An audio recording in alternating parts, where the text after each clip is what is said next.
Hola, ¿qué tal? La paz de Dios sea contigo.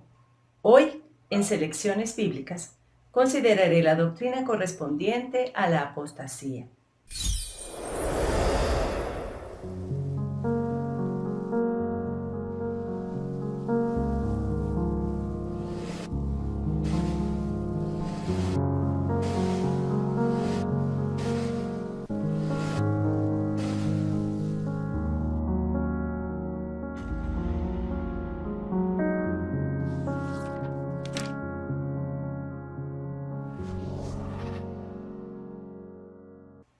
Si es la primera vez que estás en mi canal, te invito a suscribirte, a compartirlo y a dejar tu comentario. Soy Yafeli Cabaña de Galindo y ruego a Dios que pueda añadir a tu vida bendiciones y nuevos conocimientos con la presentación de este video. Me propongo entonces, a la luz de varios textos de la palabra de Dios, considerar entonces en primer lugar el significado de la palabra apostasía, la definición, algunas causas por las cuales las personas apostatan de su fe, el perfil de un apóstata, la apostasía en el futuro y cómo evitar apostatar de nuestra fe en Jesucristo. Esta doctrina es sumamente importante dentro de las denominadas escatológicas, porque el apóstol Pablo, bajo la guía del Espíritu Santo, señaló a los cristianos que estaban en Tesalónica, en su segunda carta, en el capítulo 2, que el advenimiento, la segunda venida de nuestro Señor Jesucristo no se daría hasta que ocurriese la apostasía, hasta que se manifestase el hombre de pecado, el hijo de perdición, haciéndose pasar por Dios y atrayendo y arrastrando hacia sí a algunos que por no haberse convertido, entonces apostaten de su fe en Jesucristo. Entonces tenemos en primer término el significado de la palabra apostasía. Este es un término griego, su raíz es griega, que significa desertar, volver atrás, recaer, ser desleal. El término apostasía es definida como la posición que asume una persona de ser desleal, de volver atrás, de renunciar de manera deliberada de su profesión de fe por Jesucristo. La segunda acepción tiene que ver con el abandono definitivo de una persona no convertida de su profesión de fe por Jesucristo. Hay que subrayar esta palabra no convertida, porque si una persona ha sido regenerada por el Espíritu de Dios, jamás va a apostatar de su fe. Existen por lo menos 8 razones por las cuales las personas pueden apostatar de su fe, por lo menos de aquel primer encuentro dentro de una iglesia con el Evangelio, con Jesús, de haber escuchado algo acerca de Dios, de quizás haber pasado años en una iglesia, pero que realmente nunca han tenido un encuentro con Jesús. Dentro de las primeras 3 están escritas por Pablo a Timoteo en su segunda carta en el capítulo 4, donde se destaca en primer lugar que la aparición, la influencia de espíritus engañadores, es decir, espíritus diabólicos, que se introducen, que se meten, que hacen posesión de los cuerpos de aquellos que están infiltrados, de aquellos que asisten a una iglesia local, pero que aún no se han convertido, no han sido regenerados por el Espíritu de Dios. Entonces están susceptibles a ser instrumentos en las manos del maligno para engañar el rebaño de Dios. En esa misma porción de la palabra vemos la segunda razón. En esa porción del mismo texto de 2 Timoteo 4, vemos cómo entonces Pablo profetiza de que surgirían personas, habría comezón de oír. Las personas se amontonarían, se aglomerarían para escuchar nuevas enseñanzas, fábulas, mentiras. Tendrían comezón por oír, pero no la verdad, sino ficción, sino mentiras. Y él usó el ejemplo de Demas, que habiendo servido juntamente con él en el ministerio, se apartó porque amó al mundo, se dejó envolver por las seducciones de este mundo. Entonces vemos estas primeras 3 razones: el surgimiento de espíritus diabólicos engañadores, la comezón de oír de las personas que aún dentro de la iglesia quieren lo fantasioso, lo asombroso, lo místico y el amor al mundo.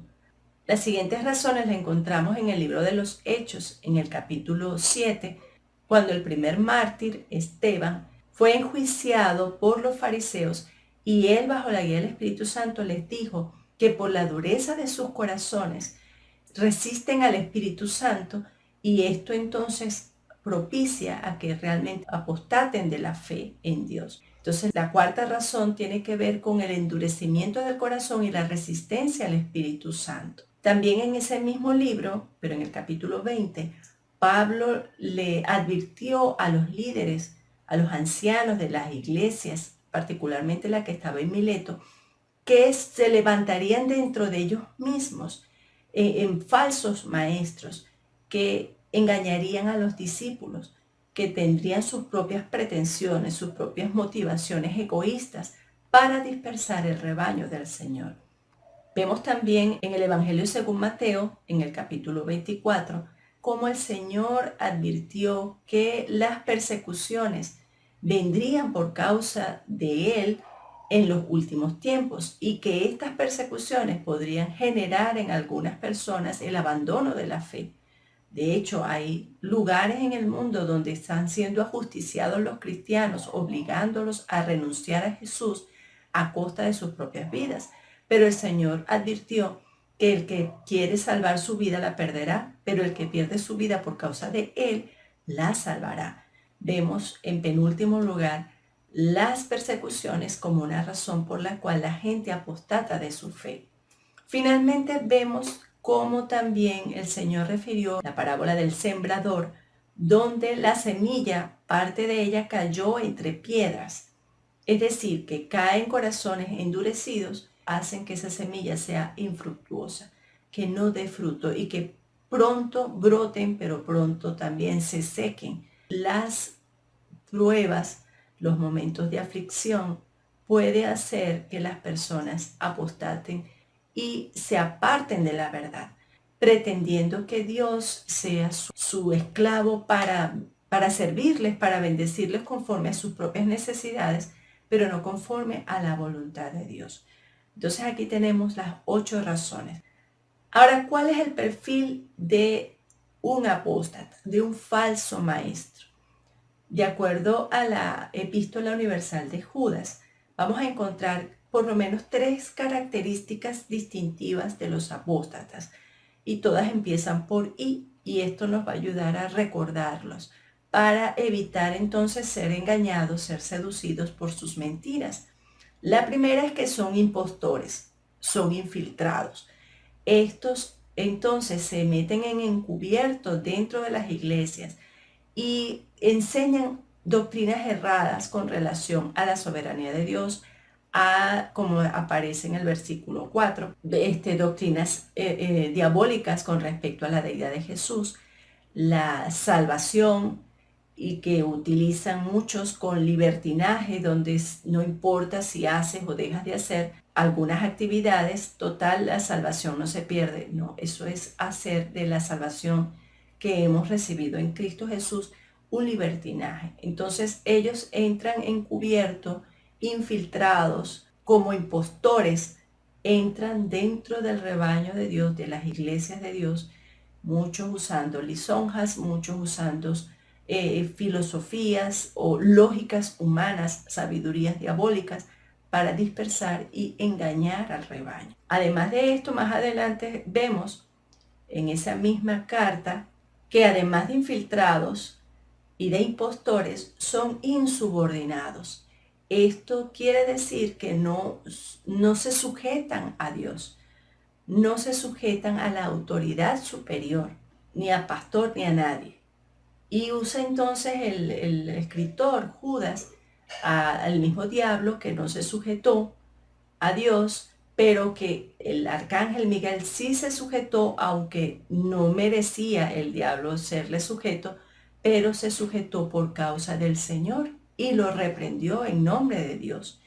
Vemos también cómo el escritor utilizó a Caín, a Balaán y a Coré como insubordinados, como amadores del dinero, la avaricia, y como deseosos de fama, de prestigio. cada una de estas acciones evidenciadas en las tentaciones que presentó Satanás a Jesucristo en el desierto, ofreciendo fama, fortuna y riquezas y prestigio. Finalmente tenemos también que los apóstatas son inicuos, es decir, son personas malvadas, personas impías.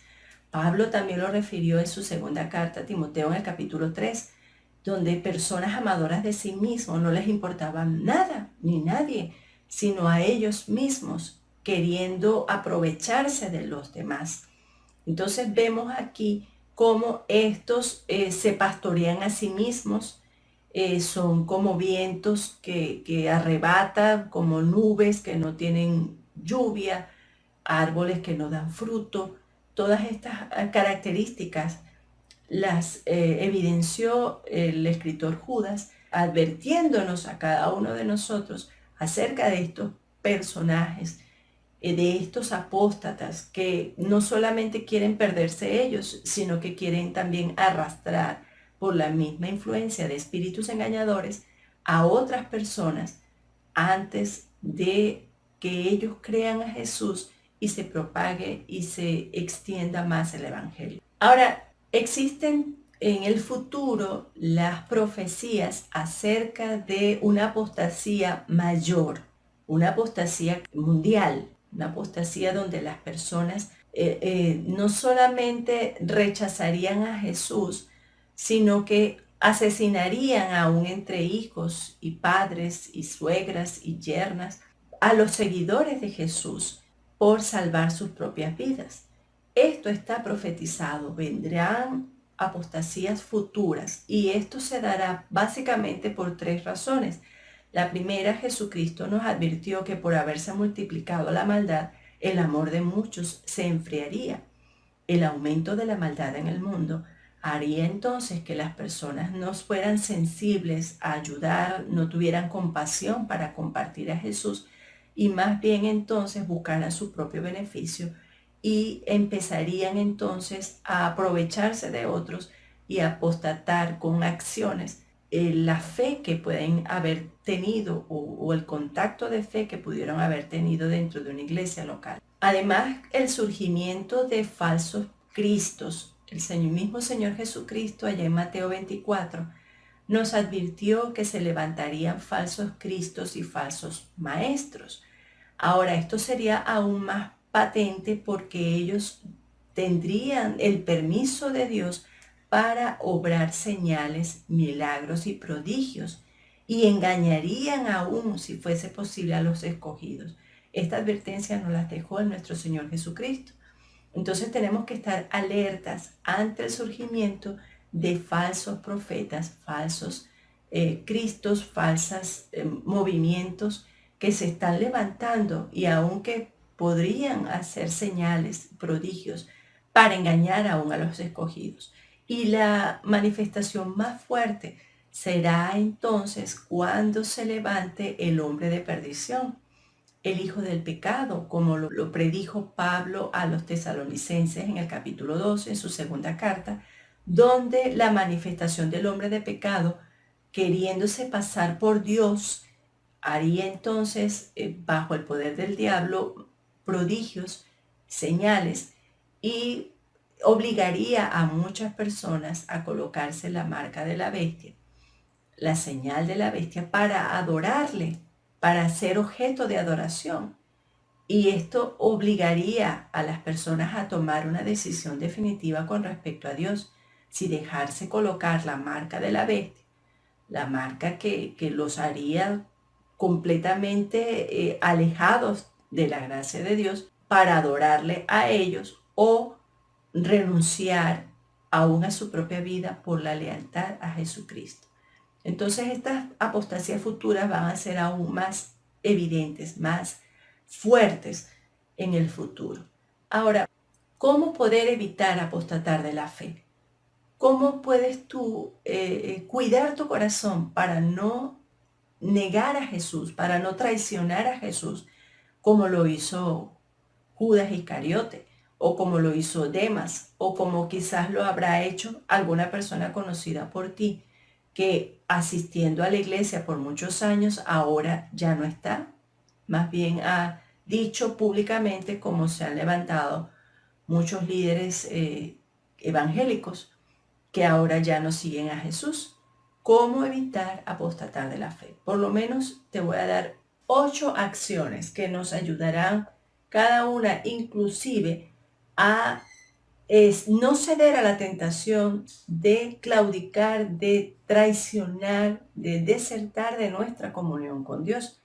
En primer lugar, tenemos que volver a las Escrituras, leer y meditar la palabra de Dios, tanto como Pablo le insistió a Timoteo, que toda la palabra, toda la Escritura es inspirada por Dios y es útil para enseñar, redarguir, corregir, instruir en justicia.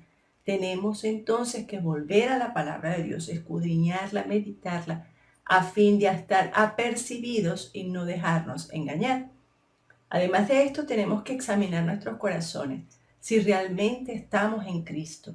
Pablo le insistió a los cristianos de Corinto, allá en su segunda carta, en el capítulo 13, que se examinasen a sí mismos a ver si estaban en la fe, a menos que estén reprobados. Entonces tenemos que examinarnos a ver si en nuestro corazón hay maldad o hay incredulidad, tanto como lo advirtió el autor a los Hebreos en el capítulo 3, que debíamos entonces probarnos, examinarnos, para evitar la maldad, para dejar que el Señor nos quite esa maldad y cualquier incredulidad sea anulada por escuchar con fe la palabra de Dios. En tercer lugar, el Señor Jesús nos advierte ya en Mateo 16 lo que le dijo a sus discípulos: cuídense de la levadura de los fariseos, cuídense de la doctrina de los fariseos, de no dejarnos arrastrar por esas sutilezas doctrinales que suenan lógicas, pero que salen de la voluntad de Dios, de la revelación completa de la palabra de Dios, y aplican la lógica humana, la sabiduría humana para entender los grandes misterios de la palabra. Y esta no es una norma de interpretación sana de la palabra de Dios. Pedro también en su segunda carta, en el capítulo 3, nos advierte de no dejarnos engañar escuchando a hombres inicuos, de no dejarnos engañar escuchando falsedades, falsas doctrinas, falsas enseñanzas. Pablo también instó a los cristianos a perseverar, aún en medio de las pruebas. La tentación es claudicar de la fe pensando que Dios entonces está allí a nuestra disposición para resolver nuestros problemas y nuestras dificultades. Pablo, cuando escribió a los Romanos en el capítulo 8, mencionó una lista de dificultades, de adversidades que podrían sobrevenir a los que estamos en Cristo, pero también enfatizó que a los que amamos a Dios todas las cosas nos ayudan a bien. Esto entonces nos debe animar a creerle a Dios y a depender de Él en medio de las adversidades. Y si nos toca ser probados en nuestra fe, seguir el ejemplo del apóstol Pedro, cuando dijo allá en su carta, en su primera carta, que si vamos a padecer, que sea por causa de la justicia, no porque realmente merezcamos padecer por causa de algún pecado, algún mal ejemplo, alguna falta moral o alguna transgresión de la ley. Ante la posibilidad de distraernos en nuestra lealtad con relación al mundo, Pablo también instó a los corintios, a los cristianos allá en su primera carta en el capítulo 10, que resistamos las tentaciones. Él señaló que ninguna tentación nos ha sobrevenido que no sea humana, pero fiel es Dios, que no nos dejará ser tentados más de lo que podemos resistir, sino que dará juntamente con la tentación la salida para que podamos soportar. Entonces, ante las tentaciones que el mundo ofrece, ante las tentaciones que la carne también nos invita a sucumbir, a ser seducidos, debemos entonces reconocer que separados del Señor nada podemos hacer y que Él nos va a dar una salida, nos va a dar una respuesta. Que nosotros nos resta entonces es creerle con fe y escudriñando la palabra, resistir las tentaciones, perseverar a pesar de las dificultades. Tanto que el Señor dijo: en el mundo tendréis aflicción, pero confiad, yo he vencido al mundo. Entonces nos toca es seguir confiando, dependiendo del Señor. Otro aspecto tiene que ver con vencer la apatía. El autor a los Hebreos en el capítulo 6 nos insta a perseverar en la fe, a no claudicar, a no dejarnos arrastrar por las tentaciones, por el pecado, por la debilidad carnal. Tanto también el escritor Judas, del versículo 20 y 21, nos insta a que podamos perseverar en esta santísima fe por la guía del Espíritu Santo. Nos toca entonces dejar de ser tibios, dejar de ser fríos y dejar que el Espíritu de Dios sea quien con su llama, con su aceite, con su llenura espiritual nos ayude a perseverar en la gracia. También tenemos que crecer en ese conocimiento de nuestro Señor Jesucristo. No podemos seguir siendo como niños fluctuantes, tal como lo advirtió Pablo en los Efesios, llevados por viento de doctrina que se levante. Nos toca crecer en la gracia y en el conocimiento de nuestro Señor Jesucristo, así como el apóstol Pedro lo instó a los cristianos que estaban dispersos en su segunda carta en el capítulo 3, versículo 18. Antes bien, creced en la gracia y en el conocimiento de nuestro Señor Jesucristo. Finalmente nos toca, hermanos, asociarnos con aquellos que están maduros en la fe, que están perseverantes en la fe, tal como nos los advirtió el autor a los Hebreos en el capítulo 10. No dejemos de congregarnos como algunos tienen por costumbre. Tanto más debemos exhortarnos y animarnos a estimularnos al amor y a las buenas obras. Tanto más cuanto vemos que aquel día se acerca.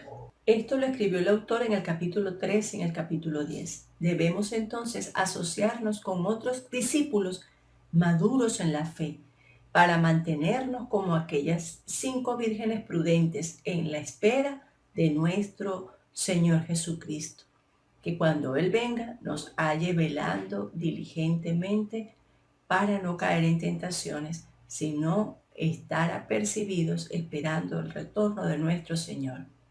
Ahora mi pregunta para ti es, si tú no has creído a Jesús, no esperes entonces a que sucumba o a que se manifieste el hombre de pecado con sus señales, con sus mentiras, tanto que te vayas en pos de él y permitas que coloque el sello de la bestia en ti. Antes te invito a que puedas tener un encuentro personal con Jesús, que tomes una decisión firme por Jesucristo y que puedas entregar tu vida a Él de corazón, reconociendo que eres pecador y que necesitas un Salvador, que necesitas a Cristo, que tus pecados te condenan, pero que nuestro Señor Jesucristo está dispuesto para perdonarte y su sangre limpiarte y la adopción del Padre para hacerte un hijo de Él. Si ya estás en Cristo, yo te invito a que puedas perseverar en la gracia y en el conocimiento de nuestro Señor, que tú puedas mantenerte y puedas unirte a su causa, a proclamar a Jesús, de tal manera que las personas puedan ser discípulos de Cristo, puedan convertirse a Dios, no ser profesantes de boca, sino de corazón, que sean realmente regenerados por la obra del Espíritu Santo y puedan vivir una vida en santidad sin la cual nadie verá a Dios. Si este es tu sentir, yo te invito a que entregues tu vida a Jesús y te comprometas con Él. Vamos a orar. Dios Todopoderoso, en nombre de Cristo Jesús, te doy gracias por amarme, te doy gracias por darme la oportunidad de conocer que tú eres Dios, que tú quieres la salvación de mi alma. Me arrepiento de todos mis pecados, reconozco que soy culpable delante de ti por ser incrédulo y esta incredulidad me lleva a cometer muchas faltas, muchos pecados contra ti. Límpiame con la sangre de tu Hijo y hazme un hijo tuyo. Ayúdame para que tu Espíritu Santo me selle, me haga de tu propiedad y que yo jamás te rechace, jamás te niegue delante de los hombres, sino que te pueda confesar y pueda sentir un orgullo santo de que tú eres mi Padre. Ayúdame ahora que estoy en Cristo a ser fiel a ti, a examinarme constantemente para que seas tú, Señor, quien me ayude a renovarme cada día en mi hombre interior. Todo esto te lo pido y te doy gracias en el nombre de Jesús. Amén. Si este fue el sentir de tu corazón, te doy la más cordial bienvenida a la familia de Dios. También te invito a que puedas darle un like si este video aportó bendiciones y nuevos conocimientos a tu vida, que lo puedas compartir a tus seres queridos y también puedas dejarme tu comentario. Te invito también a ver los enlaces que aparecen en la parte de abajo de este video, en los cuales puedes ver mi página web donde tengo material de discipulado que te ayudará a tener ese crecimiento espiritual que Dios quiere darte. También te invito a ver los libros, la literatura que he publicado y si gustas puedes también adquirirlos. Es mi oración que Dios te bendiga.